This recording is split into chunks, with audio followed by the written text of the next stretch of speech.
morning. Mincha today will be at 6:45. There's a late Marv at 9, tomorrow followed by Slichot.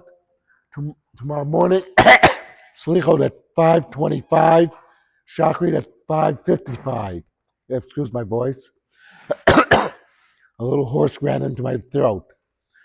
Um, now, for a quick Devar Torah, we on Shabbat we'll be reading Sefer Kohelet, the book of Ecclesiastes, which is a real downer.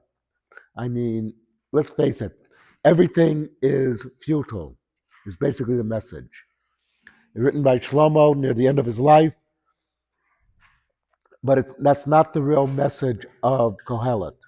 Kohelet is that everything you aspire to in this life, fame, fortune, etc., that could be futile if you're doing it just for the fame and fortune. Um, it's a common saying, the famous are really significant, and the significant are really famous.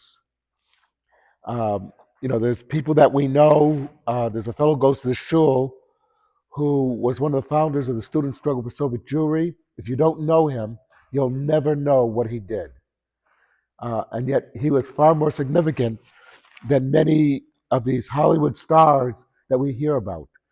A number of years ago, my wife and I were doing a walking tour of Williamsburg on the hipster side. And this hipster was giving us the tour. And he said that when Michael Jackson died, the Hasidim had no idea who he was. And it shocked him. And I said, that's not shocking.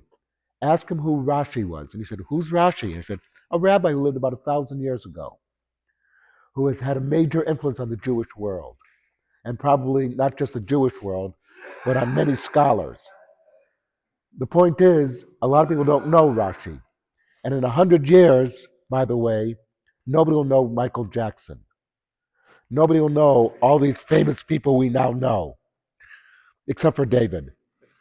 Um, in other words, fame and fortune are fleeting. What matters is the Torah. And also, you have to know that right now we're in the middle of our Yom Kippur appeal. Yes, it's time to talk about money.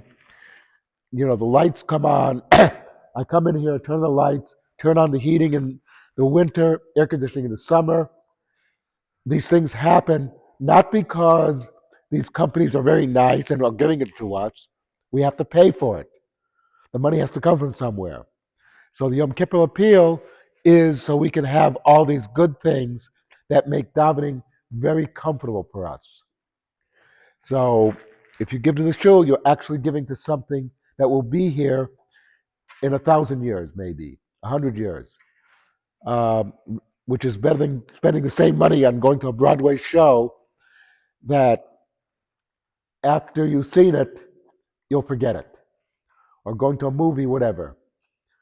Okay, but so remember that the message on Shabbat will be fame and fortune might be fleeting, but the Torah is forever. Something to think about. Kaddish Rabbanim.